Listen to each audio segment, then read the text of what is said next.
Okay, there we go. That's much better. My mic was muted, so sorry about that. Welcome everybody, and let me just hide my my P&L here. Probably exposed. Had two windows open, so we'll stay signed in. And there we go. So yeah, you got a sneak peek at my P&L. There it is. Pretty much being carried here by Palo Alto. Wow. What can I say? Up $14. We are obligated to give it up at $3.70. I'd be happy to do that. Aren't we glad we rolled out that option like we said we were going to do? So, if you'll recall, the last couple episodes we've really been talking about earnings and Palo Alto and our positions with respect to how earnings were going to play out. So, I mean, you can see here, we had this 340 call, kind of got tested, so we put it on when Palo Alto was at about 313, tested our 340 strike, we rolled it out in time, closed it out, put another call on at 350, and Palo Alto's been on a complete tear since then. So right now that option would be worth a little more than $7, so in intrinsic value, actually 8 now, 9, so Palo Alto just continuing to have a tear of a day here, and that is great for us. We have 68 shares of that, approximately, in exposure, so let's see. So we had the 350 call August 18th. We'll go ahead and view the market state snapshots. We roll it out on August 19th. That bell was way late. Oh, no, it wasn't. It is 8:30. Okay, my sense of time is just totally destroyed, as you can see. Yeah, market's having a really great day here. We'll get to defending our index positions on the Qs here in just a second. But for now, I want to keep talking about Palo Alto because they had earnings. They did really well. I think the market is sort of getting acquainted to the fact that they're doing better than people thought. And we are just having a field day here. 110 shares of exposure with about 42 short shares on this option. So again, my speech before remains the same. I am more than happy to give up Palo Alto at 370. I know I said I was happy to give it up at 350, but I wanted to give ourselves the upside room, and it looks like that's paid off. That was totally a gamble. Palo Alto could have gone the other direction. We may actually hit 370 here, as a matter of fact. So this is just phenomenal here. We're seeing quite the rise in Palo Alto, and if it cools off, it cools off. We've got an obligation to give ourselves up at 370, and remember, all this theoretical profit, some of that has been realized because we've rolled the position out, but if you look at the order chain here, 291 in collected credit, so Palo Alto has to reach 372.91 before our obligation to actually give this up would cause us to incur, theoretically, lost profit. So I mean, you can see in theory here we're golden pretty much to the moon, but you can see the profit kind of caps out here, and that's because we're obligated to give this up at 370. This is calculating the theoretical value of the options, which is what this Theo is. If I hit expiration, this actually shows you the profit graph at expiration, and as you can see, all our risk here is to the downside. Our $14,000 in risk is to the downside, and to the upside, we have about $7,000 in expired profit, which is about right, okay? Because we have this 4,200 here, we have about another $7 to go on top of that, which would put us at about 6,000.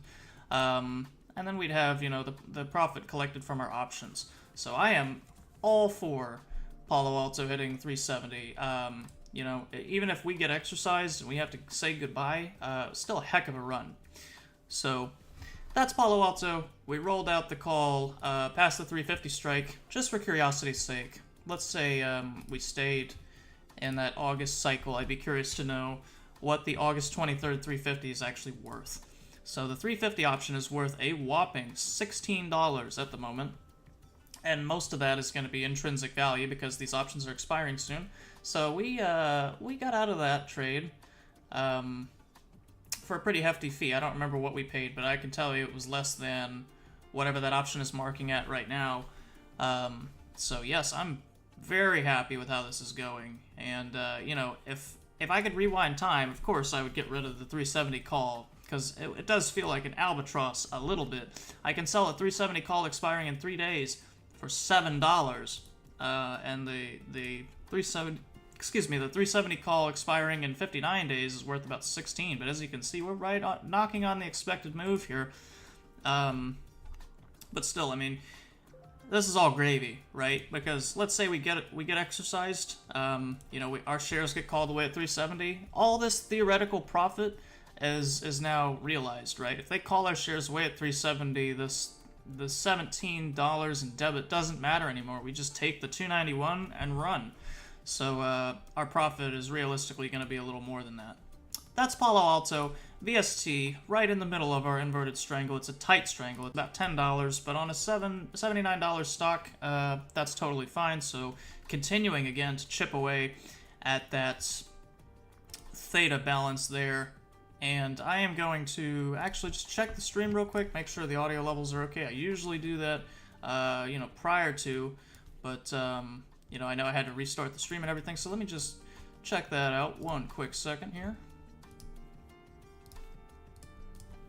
I only have one monitor, so it would be really great, if I could just get a second one and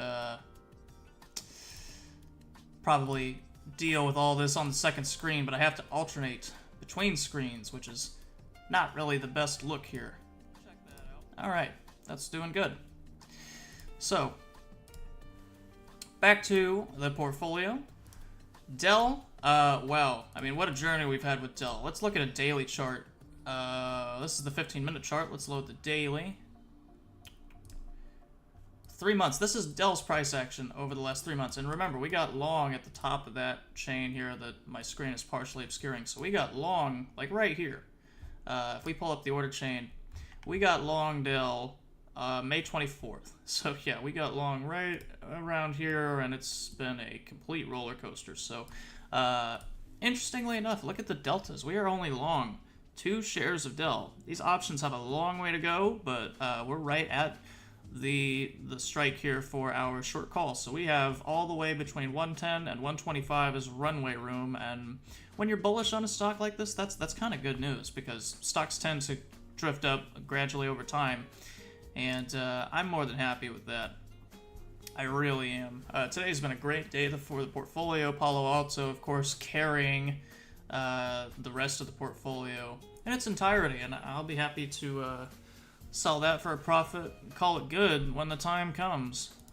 Looks like everybody's kind of getting in, loading the boat, and happy to say we're already on it with a ratio synthetic stock here worth about 5,300. So Micron, 59 days to go, and Micron at 107 in between our short strikes of 105 and 110. Again, a pretty tight inverted strangle, but sometimes if you have to put a tourniquet on, it's going to be tight. So this is by no means a position that we're looking to take $1 million out of. We're looking to just get out of here clean. Same thing with Dell. Really just looking to put the Band-Aid on.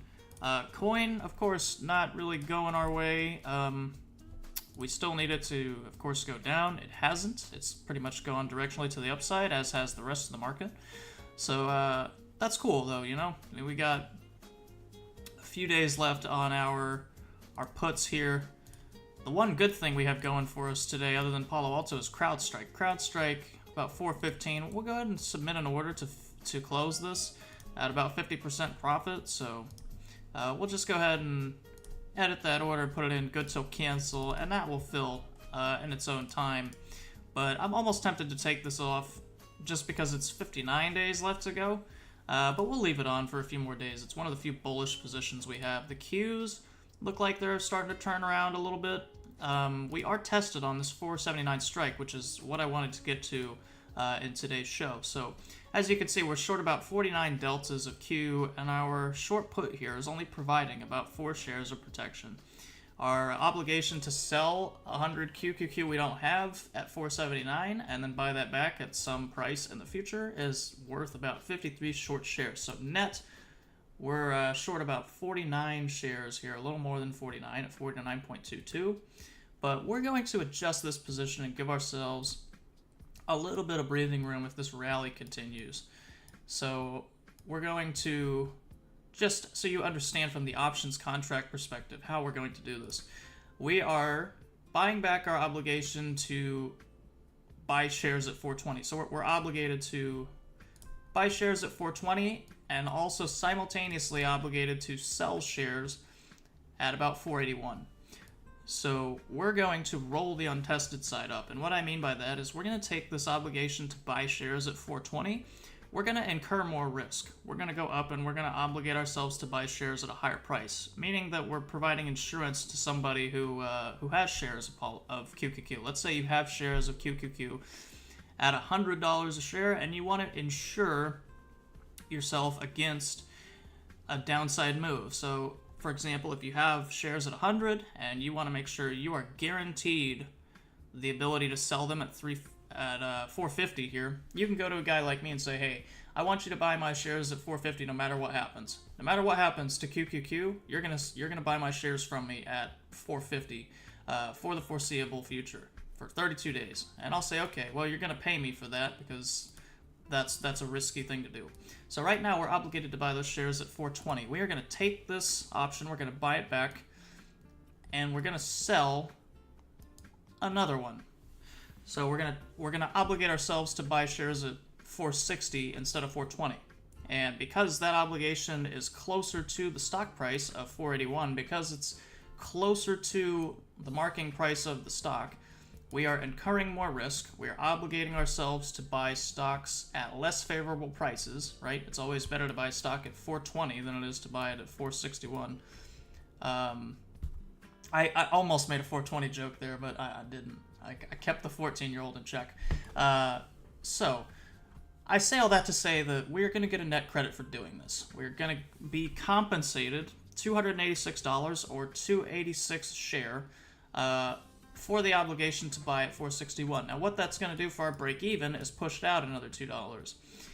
And if you wanted to get really fancy, you could start playing around with this, you know, changing this obligation, but that affects your net credit. It kind of affects your deltas in ways that I'm not going to get into here, but just know there are other ways you can manipulate any of these roles, and that's one of the great things about selling options premium is that you can do stuff like this where you're paying a marginal debit or still receiving a credit and kind of pushing your obligation out a little bit. We're not going to do that. We are going to just continue to roll the untested side. So we'll go up to, I don't know, let's get the deltas on here so we can get a better picture of what we're looking at. And remember, we always want to go to liquid strikes with indexes. This really isn't a problem. So this is 11 delta, 6 theta, 90% probability of profit. That looks pretty good. We've got about 49 short shares, so, you know, 11 delta, 12 delta would put us at about 37 or so. I don't know that I want to be short 37 shares. Maybe we'll go up even more than that. I think the 20 delta strike is looking good. We're going to collect 15 delta. We're going to collect 7 theta. So we're going to collect extrinsic value. We're going to collect time decay. We're going to reduce our directional exposure. Because remember, this would be, if you're short a put, you are long. So this is long 15 shares. And that's going to cut our net exposure down to about approximately 35, not exactly, but I think that is going to give us additional margin that we can continue to tighten if we need to. But remember, you can always tighten later. So we'll go ahead and fill this guy in. We got filled immediately, and I just want you to take a look. So now we've collected approximately, let's filter the open positions here. So we've collected 329 on the trade. Because remember, this was actually just a short call that we transformed into a short strangle, so we were totally directionally wrong.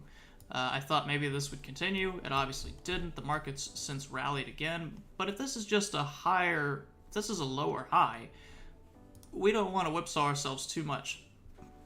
So, you know, I'm not going to go straight to the short straddle. We're going to continue to roll the untested side until, you know, such conditions are in play that we can get out of this profitably. But, you know, 18 theta a day, and again, if we just, the theoretical graph isn't that great right now because we just made this roll and we have all this unrealized profit. But if you just fast forward a few days, right, go to 21 days to go. 21 days to go, it's minus $300 versus, you know, minus 700. And 21 days is about a week and change from now. So, you know, we're not going to have to wait long at all for this to really mature in the way that we want it to. And if we held to expiration, we can really see the profit here going our way. So we don't have to wait long at all. And in fact, you know, I mean, you can see the delta here on this graph. If I change the Greek to delta, which is, again, a measure of our directional risk, we're not long QQQ until about 465. So we have a lot of downside room. We don't have to be really concerned about downside exposure until about 465, 466, and it's at 481. So we still have a lot of downside room. To the upside, however, we have about $3 of room past our short strike. So our short strike is 479.78. So, I mean, just call that 480 for easy math. It's not exactly 480, but we have till about 483, and QQQ not getting there today. So we will adjust this position again if and when we get to 433. Remember, we have all the things working for us here. We have theta, we have short vega, which is actually not in our favor right now, but remember, this is why it's so good to put on high IVR trades, because this IVR collapse has really helped this short call out. If we put the order chain back up and we take a look at the market snapshots, the Qs were at 436 when I put this short call on, so we've endured 50 points of movement in the last couple weeks, which is a lot. So I know it looks grim. The portfolio does not look good, but I mean, Palo Alto, of course, carrying everything, and that is one of the main reasons we got long this stock, is that if we're gonna start shorting stuff and we're gonna start playing contrarian, we kind of want something here to sponge up the losses, and Palo Alto's done that beautifully. I couldn't have asked for a better performance from a tech stock like this, and that's one of the reasons we have it in the portfolio, is that it's a concentration of wealth that has allowed us to really have some long exposure, and we did so with options. So we have 100 shares of exposure for about half the cost, right? We got long at about 310, so that 100 shares at 310 would be 31,000. We paid about 16,000, so literally cut our risk in half, and we have all the exposure of 100 shares. So just another showcase of how powerful options can be for you. Coinbase is what it is. We're short 6 shares. I may decide to roll these puts out even further along. I'm gonna be a little careful with this, because the diagonal we just accepted the risk for, right? It was 20 wide. We got our cost basis down to about 12, which is about 1% and change. So we still have some time to make this work, but I would like to pick up some more theta if we can. So I'm going to be looking for ways to do that. I don't think I'm going to do anything here on the show today, but yeah, I mean, the main story of the portfolio right now is Palo Alto. I mean, look at that. That's just beautiful. $2,500, and we still have $7 of room. You know, if this rally continues, which it very well may, we're gonna have enough upside room. And if it does not, if it decides to peter out a little bit, we're not gonna be hurt that bad. You know, a drop would allow us the ability to recover this call and maybe continue to sell another one. So I want it to go to 370. Bring it on. Let's see. Silver. I don't even know where to start. We put silver back on in April, so it's been 4 months, and this thing has been all over the place. Obligated ourselves to buy it at 27. It got down to as low as 24.10, $3 in the money. It's almost, it's got back down to 24.10. It's now back up to 27, right around where we put on the position in April. So this thing has been a complete roller coaster, and I gotta say, I think we handled it pretty well. Down only 18 bucks and sitting really pretty with $2.61 collected. So if there's ever a case for a short premium, I think we just made it here. We collected 110, and throughout the life cycle of the position, we've collected an additional $1.61. So as time goes on, you're actually de-risking with short options. And yeah, you couldn't have a better showcase in defense than that. Now, you know, Winston Churchill did once say wars are not won by evacuations. It's never good to defend something and get out with a scratch, but I think anybody that's been doing financial markets long enough can agree it is just as good to pare your losses down than it is winning. And avoiding losses is really the big part. So, ARM, remember we had that short call, we rolled this out, so obviously gonna feel some love here, but we're out of the money, so this is doing just fine. And if we actually filter by our probability of profit, coin actually is the least profitable, because remember, we need it to be in that super tight range of like 165, 185, but we're gonna continue to collect premium. Our theta actually now is negative because we have so much theta coming out of that 185 that's all extrinsic value. So again, gonna be looking for ways to mitigate that. I really would like to come in here and just sell one of these, but that's a casual $7,000 in buying power, and I don't quite know that I'm ready to release that yet. So we'll just sit tight, and we may just have to take the pain here. You know, if this is a 1% loss, it is what it is, but I think we've done what we can to defend. We rolled this 165 out in time to match the 185. We may continue to roll this out in time. We may roll this out to 59-day weekly, and then we'd have 2 short puts, but that would be a lot of capital, because we already have 1 short put tied down. So in the event that coin actually does decide to start going our way, it's not going to go our way immediately, and you can kind of see that by this graph here. You know, by $170 something, we're kind of long, so we kind of have like an inverse ratio spread going on here. We want it to be in this range by expiration, but we don't want it to happen too quickly. You know, if coin just decides to tank, that's equally bad for us. So, and worse for us than our current position. At expiration here, we're at, you know, minus 1100, and if it tanks too hard, we can hit minus 1100 pretty quickly here. So, I'm okay to hold on. You know, that was the deal with the trade, was we took a directional shot with a diagonal. Didn't work out, but now we're going to be able to collect some credit and hopefully reduce the cost basis on this to where it's about a 1% trade or so, which is, you know, ideal, or close to ideal. AMD, man, 345, we sell the short put, it gets tested, and we adjust it, we roll it out in time, and then 806, you know, right around 120, yeah, 130 something, we turned it into a short strangle, and now it is the upside leg that is actually in danger. Same process as QQQ, we're just going to keep rolling. You know, we're not in danger on this trade at all, we're only down about $1, and we can just keep going. So if we just take a look at the analysis here and go to the analysis tab, 21 days to go, we're going to be up quite a bit more money than we are right now. In theory, we're up about $700. 10 more days from now, we're going to be up about 900. So the 160 we're down right now is not a problem. We are still in between the short strikes. We're obligated to buy it at 135, and we're obligated to sell it at 165. So, you know, I'm happy to hold on to this, and I'll even roll it out. I'd be happy to just be even more bullish on it.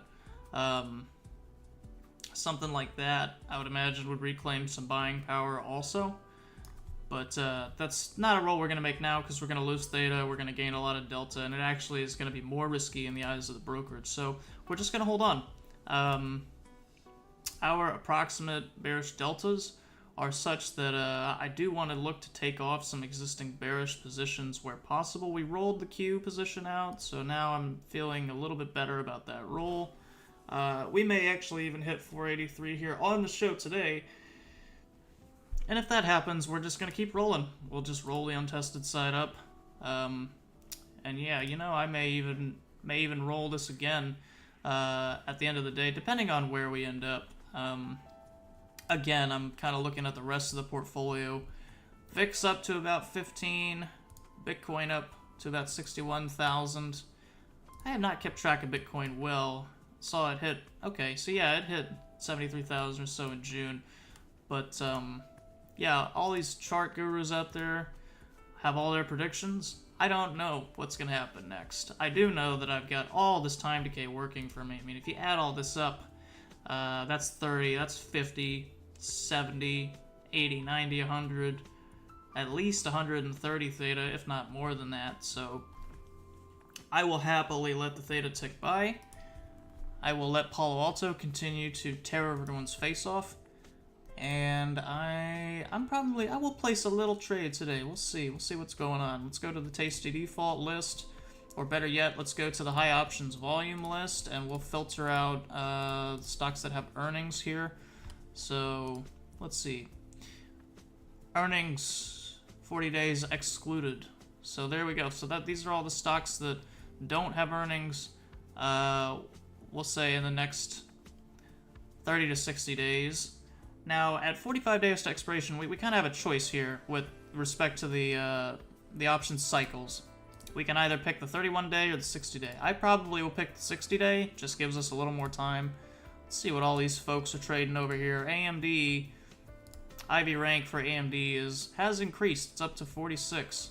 And it doesn't have earnings or anything like that, so I may put on another short put here at 144 or so, buying power. Yeah, that's more than 10%. We'll go ahead and throw that on. So why not? Just a quick little trade, looking to just, there we go, filled at 249. So again, we are exposing ourselves to the downside here, slightly, with this trade.